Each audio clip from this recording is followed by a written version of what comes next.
Welcome to Mayer Brown's Global Financial Markets Podcast. Each 30-minute episode is designed to help listeners better understand the legal issues that impact their business given the ongoing uncertainties in the financial markets worldwide.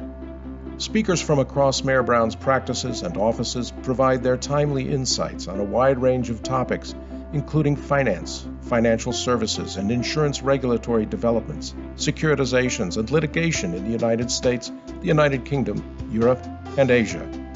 We hope you enjoy the program. Hello, listeners. Our topic for today's podcast is current NAIC initiatives affecting insurer investments in ABS. And we are going to be focusing on various NAIC initiatives in related statutory accounting, credit quality designation, and related regulatory risk-based capital that affect CLOs and other types of structured finance in which U.S. insurance companies frequently invest. My name is Paul Forrester. I'm a partner in Mayer Brown's Chicago office and a member of the banking and finance practice of the firm. Co-presenting with me today is my partner and colleague, Larry Hamilton. He's a partner in the Chicago office as well, and is actually the head of our U.S. insurance regulatory and enforcement group. Larry and I frequently collaborate on matters affecting U.S. insurers and their investments and the related capital impacts of those investments. Today's GFM podcast will only be able to cover a few of the initiatives at the NAIC and at a relatively high level. We encourage you, however, if you have a deeper interest, to review our recent Reverse Inquiries webinar from November 14. That's available on mayerbrown.com under the Events tab.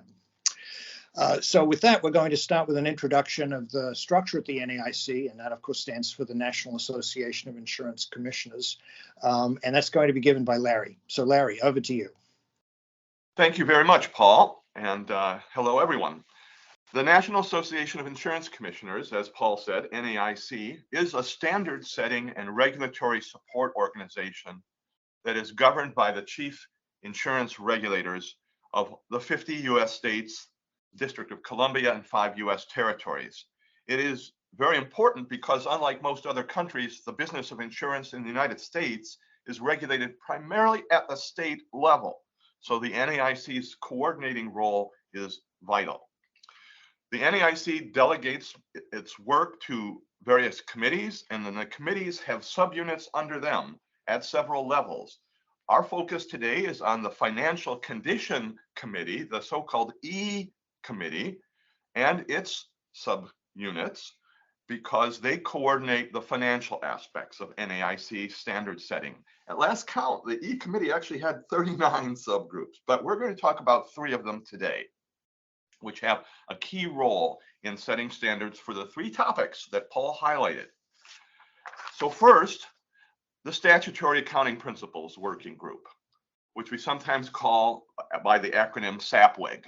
It's responsible for developing and maintaining the statutory accounting principles called STAT or SAP that govern financial reporting by insurance companies. Insurance companies in the United States don't use GAAP. They use this special method of accounting called statutory accounting, and the SAPWIG is responsible for maintaining that system. The Valuation of Securities Task Force is another unit within the E Committee, and it's responsible for the NAIC's credit assessment process for securities that insurance companies invest in. It oversees a large staff, which are gathered in, number 1, the Securities Valuation Office, and then the Structured Securities Group, and the Capital Markets Bureau. Together, those are all called the Investment Analysis Office, and they are the ones who implement the policies established by the Valuation of Securities Task Force in the Purposes and Procedures Manual of the Investment Analysis Office. And third, a new group, the youngest of the progeny of the E Committee, which was just launched in early 2022. It has a long name, the Risk-Based Capital Investment Risk and Evaluation Working Group. And it has been charged with performing a comprehensive review of the NAIC's risk-based capital framework.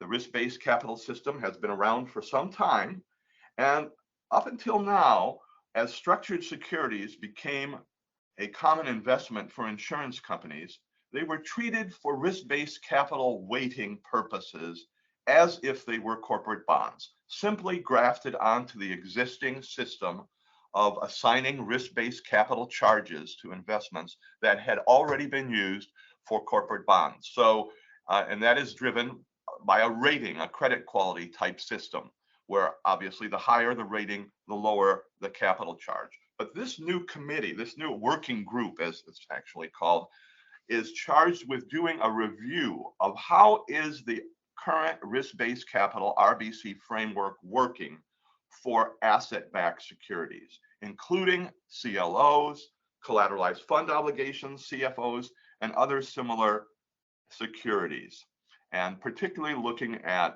how the residual tranches should be evaluated for risk-based capital treatment, and to see whether there are perhaps some regulatory arbitrage techniques that are being used that the NAIC might want to potentially curtail.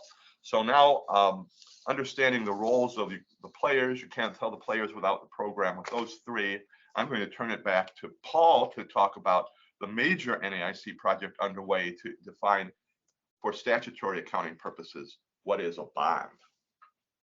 Thanks very much, Larry. And as Larry indicates, yes, SAPWIG has been thinking about the definition of bonds for almost 4 years. In 2018, 2019, they read an article in the Wall Street Journal that was critical of insurance company investing in CFOs, collateralized fund obligations, and were alarmed that underlying equity interests were being able to be transformed in structured finance vehicles to a bond. Their initial proposal was to restrictively define asset-backed securities and to follow the securities law definition of asset-backed securities. Industry responded significantly, and they submitted in response to this draft initial proposal a 67-page comment letter that made a number of good arguments, including there's a risk of serious unintended consequences if you restrict the definition as was proposed. And they pointed out that many instruments which the market thinks of as ABS are actually not securities law ABS, and there is clearly a need to deal with those. There was something of a standoff for a period, but then in late 2019, 2020, Iowa stepped forward, the Iowa Department of Insurance stepped forward and offered the following proposal. They essentially said, we need to step back, we need to take a more holistic view of what is in fact a bond. They proposed that the indicia of a bond are firstly, and perhaps most importantly, a creditor relationship. And then secondly, in the context of ABS, they said there really needs to be substantial subordination or credit enhancement to the bond. And that launched, industry embraced that proposal. And then that launched what we've been undertaking now for the last year and a half or 2 years, which is a complete revision of the related statutory accounting practices that deal with the treatment of bonds. And when the NAIC uses the term bond, they clearly mean debt. So loans are clearly included in bonds as the NAIC thinks about them and as statutory accounting speaks about bonds. There are 2 relevant statutory accounting standards that are being revised. The first is SSAP 26R, which will be renamed Issuer Credit Obligations. And Larry will get into more detail about these differences and distinctions shortly. And the second is SSAP 43R, which used to be called Loan-Backed and Structured Securities, and which will be renamed as part of this revision to Asset-Backed Securities. And SAPWIG has been working on more detailed descriptions of the related bond treatment in a related issue paper, which the NAIC typically prepares when they're proposing significant changes to accounting practices. That issue paper essentially describes the issue, describes the deliberations and background and context, and then obviously describes the proposed solution or the manner in which the issue is to be addressed. That's the issue paper. That's working through a process, but is now in something close to final form, we think. And then relatedly, obviously, they have to produce the text of the related SSAP revisions. That also has been done and has been exposed for comment, and parties have been commenting on them. There have been a couple of things that have been at work, and this is really to set, again, Larry up, who will speak next. CFOs obviously have been a significant focus in the discussions in these revisions, as have rated feeders. So you'll hear more from Larry about those two things specifically, but both of those are to be addressed in both the revisions to the statutory accounting as well as the issue paper. And I think it's fair to say at this point, the initial proposal to essentially ban or circumscribe CFOs has been beaten back, and the statutory accounting seems to be moving in a pretty positive direction. So that's the background and context for the bond definition itself. Maybe, Larry, you could turn to the details and tell us a little more about some of the specific ABS requirements that they're going to involve. Thank you, Paul. I'm going to, in fact, back up just a bit to mention something that I should have said before as to why it's so important to an insurance company that the investment be treated as a bond in the first place. There are actually two important considerations here. One is that bonds that are reported on what's called Schedule D, as in delta of the insurer's statutory statements, receive much lower risk-based capital charges than other types of equity-type investments, for example. And the capital charge ranges, the RBC charge ranges based on the credit quality designation that the NAIC assigns, with the lowest charge being 16 basis points for a 1A, which is equivalent to a AAA in the external rating world. And then going all the way down, a BBB, for example, would be 1.52%, and that's a 2B in the NAIC system. But if you go down to the bottom at NAIC 6, it's 30%, which is the same as equity. So if you go below investment grade to a 3B, which would be a BB rating, it's 4.54%. So you see enormous range from the low of 16 basis points to a high of 30%, with everything in between, and of course the investment grade getting the lowest charges. So if you are a bond, you're going to be in the lower end of that spectrum, assuming you have a decent credit quality designation. And secondly, bonds in the NAIC statutory accounting system don't have to be marked to market on the insurance company's balance sheet. They are carried at amortized cost as long as they're above the lowest rating, the NAIC 6. So that's a big plus as well. And then another thing that insurance companies want is they want their fixed income investments to be filing exempt, meaning that they don't have to file them with the SVO, the NAIC Security Valuation Office, to get a credit quality designation assigned by the SVO. They automatically get the NAIC designation that's equivalent to the external rating. And about 80% of insurance company bond investments are filing exempt, which is a tremendous labor-saving device, and it gives predictability to the insurance companies when they make an investment as to how it's going to be treated. So that's those two things, being a bond and being filing exempt, are really important. Now, back to Paul's concept about the new principles-based approach of what is a bond under the NAIC definition. It has to be a security representing a creditor relationship where there is a schedule for one or more future payments, and it's either an issuer credit obligation or asset-backed security, those two alternate categories that Paul mentioned. And the issuer credit obligations are debt of operating entities or their holding companies, and that could be any kind of a corporate bond or a municipal bond, treasury, government agency bonds, many other types, but that gives you the idea. Then the asset-backed securities are debt that are issued through the securitization of financial assets or cash-generating non-financial assets. So the assets collateralizing the asset-backed security have to be the primary source of cash flows for repaying the debt. And the securitization of those assets has to redistribute the credit risk of the underlying financial assets to put the creditor, the holder of the ABS, in a different position than if they held the underlying collateral directly. So the key in this definition is that the creditor has a senior interest in the assets of the issuer, and there has to be a significant subordinated interest present in the structure in order to give the holders of the asset-backed security in the higher tranches that creditor status that makes their investment entitled to be treated as a bond. So those are the two basic conditions.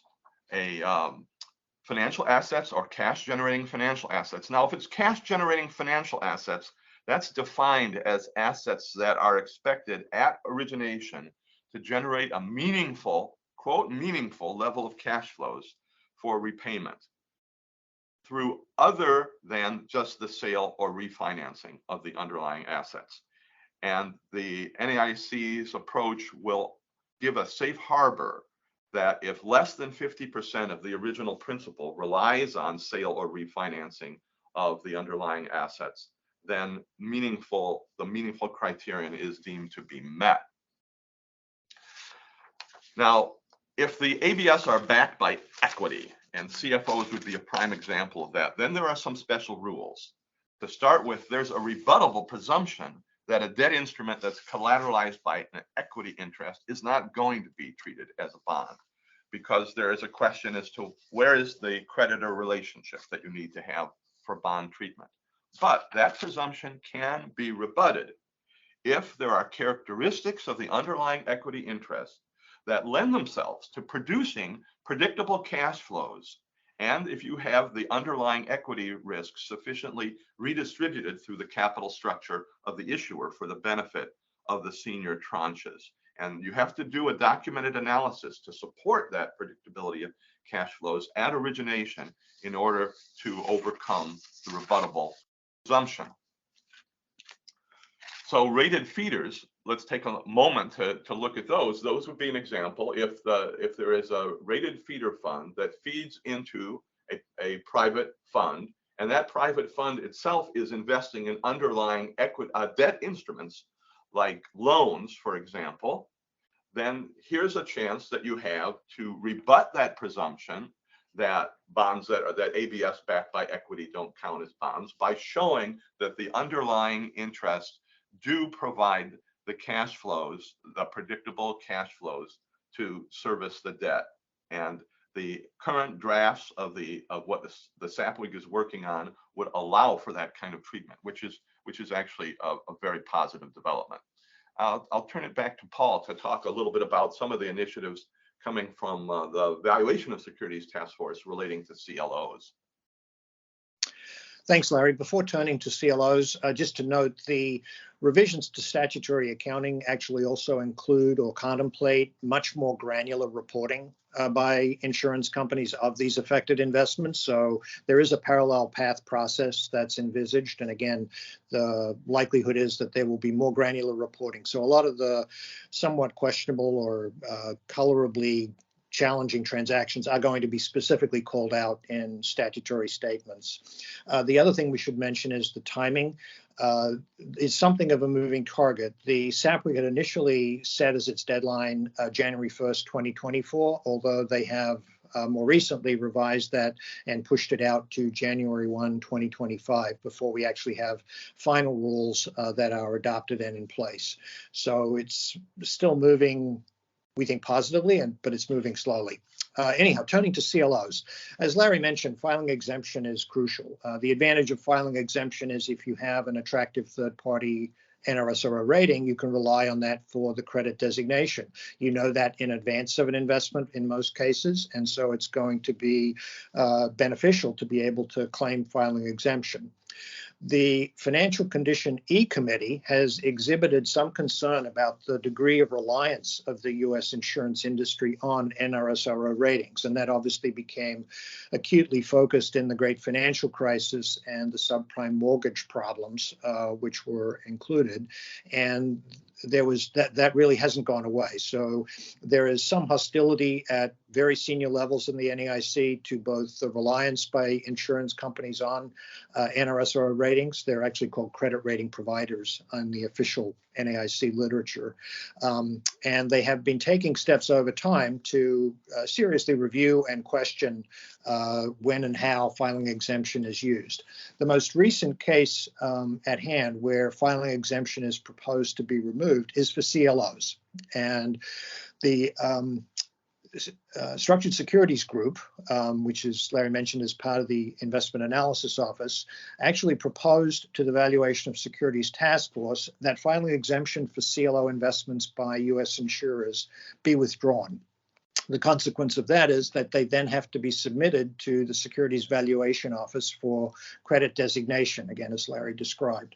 So, and the belief is that the likely methodology that the Securities Valuation Office would use to rate those investments would be substantially worse. They would receive lower credit designations than the comparable NRSRO rating. So it was a very adverse expectation. That's still playing out in part, but again, that's what's going on. The basis for this claim was that an insurance company investing in a CLO is potentially going to be able to enjoy regulatory arbitrage, a somewhat pejorative phrase that they use to justify this proposal. The regulatory arbitrage exists because the RBC charge for a single B loan portfolio is something like 9.8%. The RBC for a vertical strip in a CLO is slightly under 3%. So there's a dramatic difference in the RBC required for a CLO investment. Now, in the broadly syndicated CLO market, it's very rare to see a U.S. insurance company buy a vertical strip of this type. But notwithstanding that, the Investment Analysis Office posited that there was this opportunity for regulatory arbitrage. That kind of phrase just immediately evokes lots of emotion. And so the Valuation of Securities Task Force has taken this up immediately, and they have highlighted and focused on what they perceive to be the near-term risk, which is the RBC for CLO equity. And that's been accelerated, and there is a proposal again, made by the Structured Securities Group to the Valuation of Securities Task Force that would create two new designations, a 6B and a 6C, to the hierarchy that Larry referred to before, and that they would be assigned a 75% and 100% charge, which would be incredibly negative.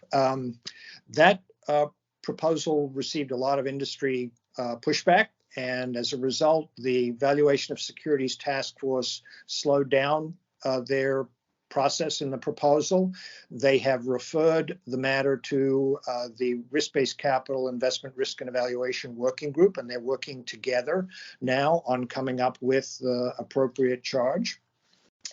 The Valuation of Securities Task Force has an agenda item for its next meeting on December 14 to discuss the CLO modeling proposal in more detail. Notably, that will not include scenarios and assumptions. It's really a more basic presentation. And the NAIC acknowledges that the scenarios and assumptions are likely to be the much more controversial part of this proposal.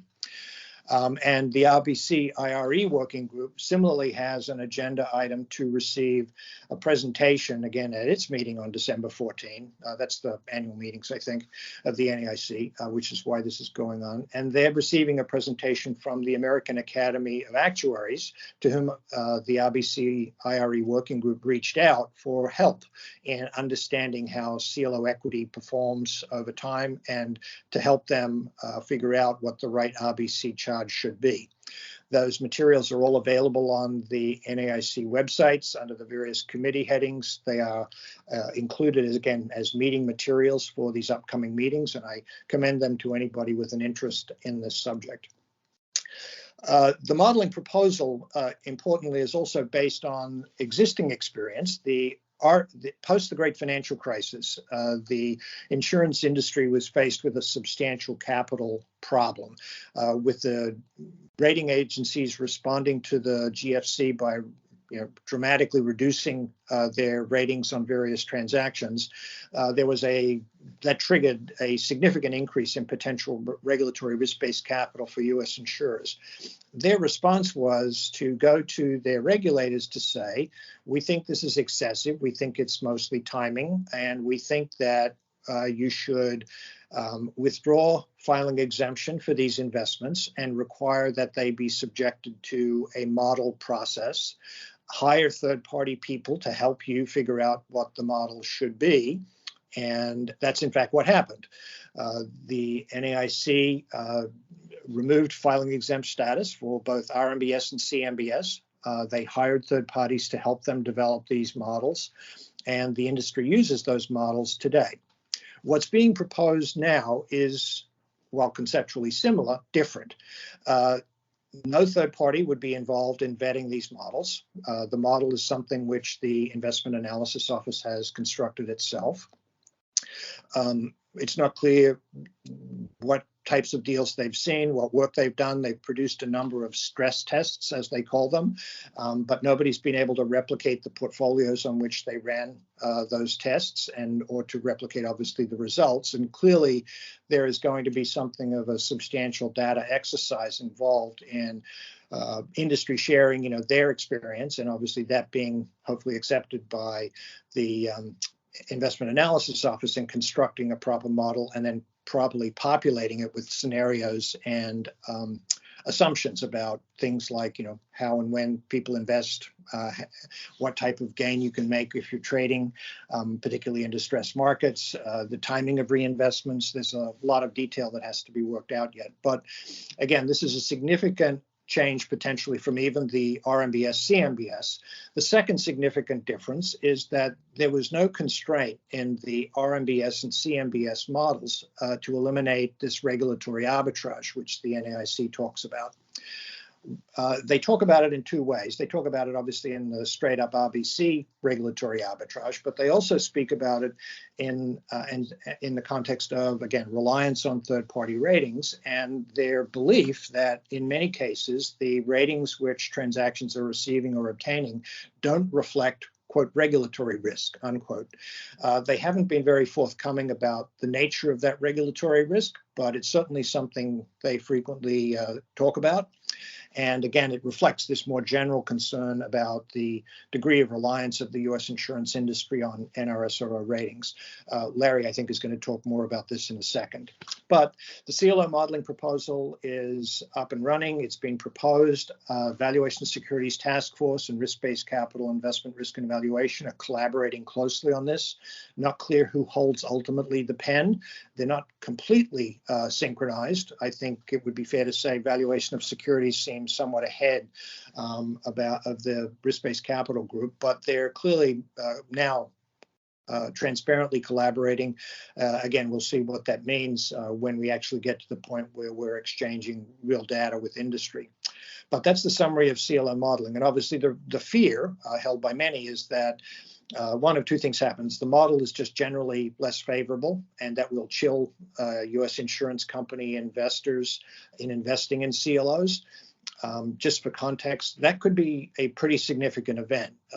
One, U.S. insurance companies hold about $225 billion of CLO securities, and almost all of that is actually in the mezzanine class. Finding replacement capital for that crucial mezzanine investment in a CLO is no small matter. And in fact, it could be, and some have suggested that it actually might be existential. That would be significant because if we lose the CLO market and the CLO bid, that's about 60% of the leveraged loan markets in the US. So there's a lot at stake, and one would hope that there's an appropriate process undertaken by the NAIC that doesn't cause unnecessary disruption to the market and doesn't punish insurance companies to the point where they no longer are interested in investing. They obviously have grown that investment over time because of favorable experience with CLOs. But again, a lot of work still to be done and a lot of controversial work still to be done. But it's at least underway and we know more or less who the players are. So maybe that's enough on CLO modeling. Larry, over to you now for a little more about NRSRO ratings. Yeah, thank you, Paul, and I'll be brief on this, but also to interject one comment as you were talking about the potential impact of NAIC changes in treatment of CLO investments for the CLO markets themselves. This is something that has been pointed out to NAIC staff, and the response is instructive because I think people who follow insurance regulation and care about its impact need to understand that from the standpoint of insurance regulators, they really only care about one thing, and that is protecting the policyholders of insurance companies. And that means regulating financial solvency in ways that will protect insurance companies from going under and leaving policyholders stranded. So, of course, one can say that helping insurance companies make good investments that have good yields to enable them to keep their promises to policyholders is also a worthy goal. But I will have to say that regulators really focus more on the protective aspect.